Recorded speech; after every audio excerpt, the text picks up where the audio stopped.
कहानियों को कुरेदना शुरू करो तो एक छोर तो मिल ही जाता है। जैसे एक कहानी लल्लन टॉप जो दिसंबर के आखिरी रोज़ में शुरू हुई 2015 में। एक कहानी हमारी भी है, हमारे माता पिता ने शुरू की। एक कहानी सल्वादोर दाली की भी है,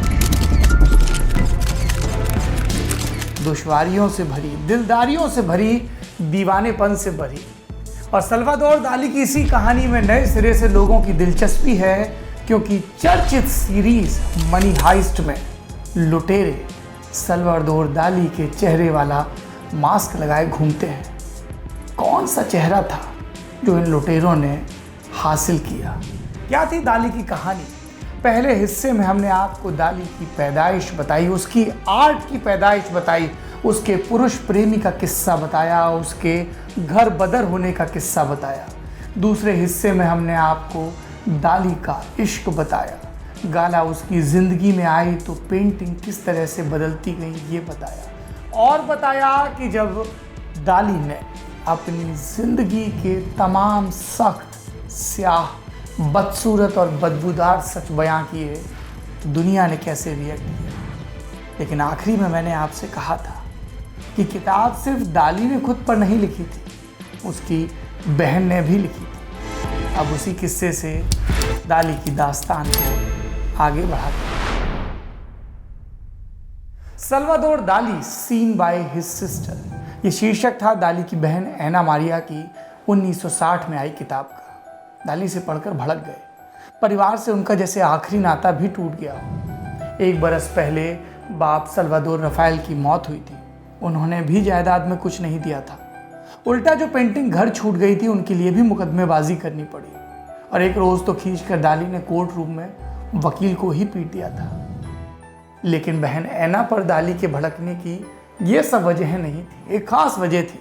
दरअसल एना की किताब में दाली की माशूका, दाली की बीवी गाला की बुराई थी। कोई बीवी की शिकायत करे ये दाली को बर्दाश्त नहीं हुआ, और गाला, उसे दाली बर्दाश्त होना बंद हो गया था। लेकिन यह अचानक नहीं हुआ था। दाली कई किस्म के प्रेम, उत्तेजनाओं और सनकों के बावजूद गाला के साथ था। गाला भी कई प्रेमियों के बावजूद दाली के साथ थी। और इसी साथ के दौरान दाली की एक और क्लासिक पेंटिंग भी आई थी, जिसका नाम भी बेतरह लंबा है। My wife nude contemplating her own body transformed into steps the 3 vertebra of a column sky and architecture. ये पूरा नाम है पेंटिंग का, जो उन्होंने अपनी पत्नी पर बनाई, पत्नी को डिपिक्ट किया।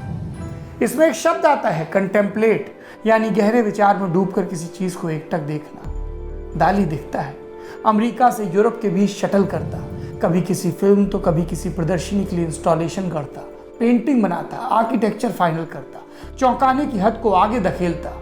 लेकिन अब इसका भी एक ढर्रा बन चुका है, और वो खुद अपने जीनियस की पूरी परछाई भर रह गया है। और जो पूछो तो कहता है, मुझ में और एक सनकी आदमी में एक ही अंतर है, वो ये कि मैं सनकी नहीं हूँ। और जो दाली पर ड्रग्स के इल्ज़ाम लगे तो वो कहता है, मैं ड्रग्स नहीं लेता, मैं खुद ड्रग्स हूँ। पर मामला सिर्फ व्यक्तिगत चुनावों का नहीं था, राजनीतिक चुनावों का भी था। कभी विचारों की आज़ादी का पक्षधर रहा, गरीबों के हक में नारे लगाने वाला, जेल जाने वाला दाली अब स्पेन के तानाशाह जनरल फ्रैंको का सपोर्टर था। उसने स्पेन में ही बसेरा कर लिया था। इस दौरान उसने बास्केट ऑफ ब्रेड जैसी पेंटिंग्स बनाकर सर्रियल आंदोलन की मौत की मुनादी भी पीट दी थी।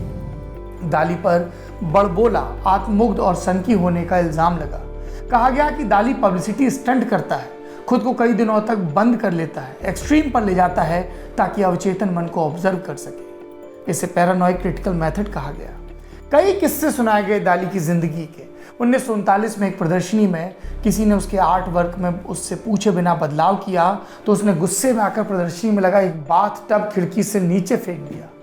सॉर्बन यूनिवर्सिटी में 1955 में लेक्चर देने गया तो रोल्स रॉयस में फूल गोभी भर कर गया।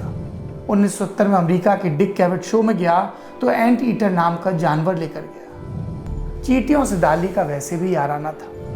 मैंने आपको परसिस्टेंस ऑफ मेमोरी नाम की दाली की सबसे महान पेंटिंग के बारे में बताया था, जिसमें घड़ियां पिघल रही हैं, समय का कंसेप्ट बदल रहा है। इस पेंटिंग में चींटियां घड़ियां खाती हुई नजर आती हैं। और मैं आपको कहूं कि दाली ने भी चींटियां खाई थी तो आप चौंके, लेकिन दाली के क्राफ्ट से वाकिफ होंगे या उनके स्वभाव से तो शायद ना चौंके। दरअसल दाली ने अपनी ऑटोबायोग्राफी में लिखा था कि एक दफ़ा उन्हें लगभग अधमरा बैट यानी कि चमगादड़ मिला था।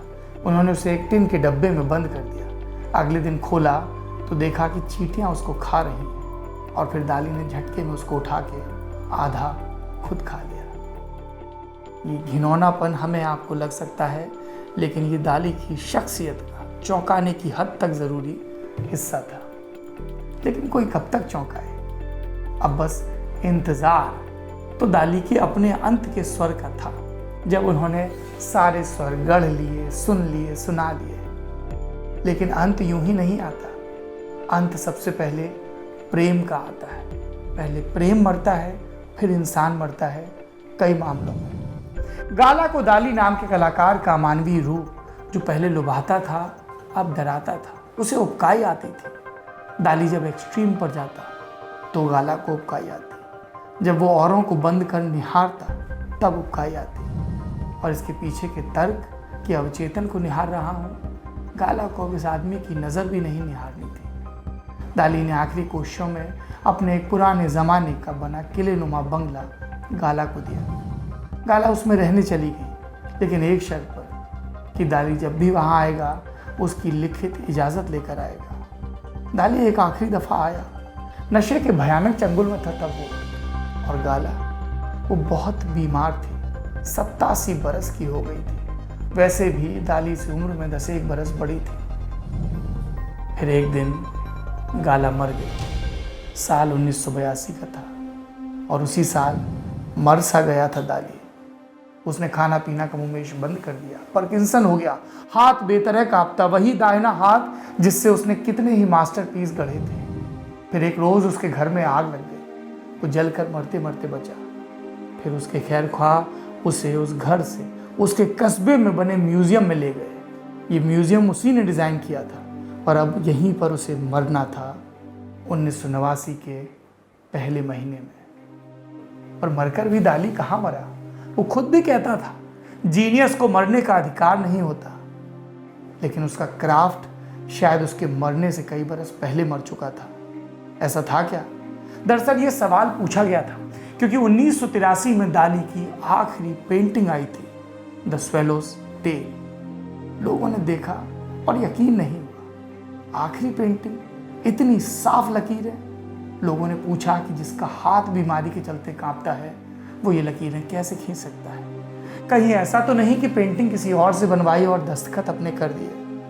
ये इल्ज़ाम किसी भी कलाकार के लिए, एक अंग्रेजी का शब्द उधार लेकर कहूँ तो कैटास्ट्रॉफ की तरह होता है, एक क्लासिक ट्रेजेडी का भयानक विभत्स अंत। और इत्तेफाक देखिए, ये मशहूर पेंटिंग फ्रेंच गणितज्ञ रेने थॉम की कैटास्ट्रॉफी थ्योरी पर ही बेस्ड थी।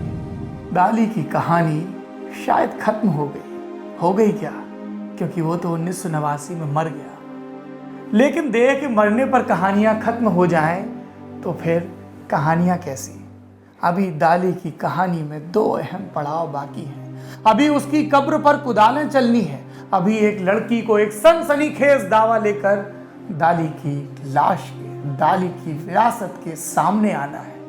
और अभी आपको मिलना है एक लड़की से जिसने एक महान पेंटर की पेंटिंग पर मांस काटने वाले चापड़ चलाए, क्योंकि उसकी शिकायत थी किसी के घूरने से, किसी के बदन से, और बदन के एक खास हिस्से से, जिसे कला के टिप्पणीकारों ने इंसान की उल जमा यादाश्त का अब तक का औरत के जिस्म का सबसे खूबसूरत चित्रण कहा। तो एक औरत को उस पर गुस्सा क्यों आया? इन सब का दाली से क्या नाता है, बताएंगे दाली की दास्तान के आखिरी चरण में। आप देख रहे हैं लल्लन टॉप। मेरा नाम है सौरभ द्विवेदी।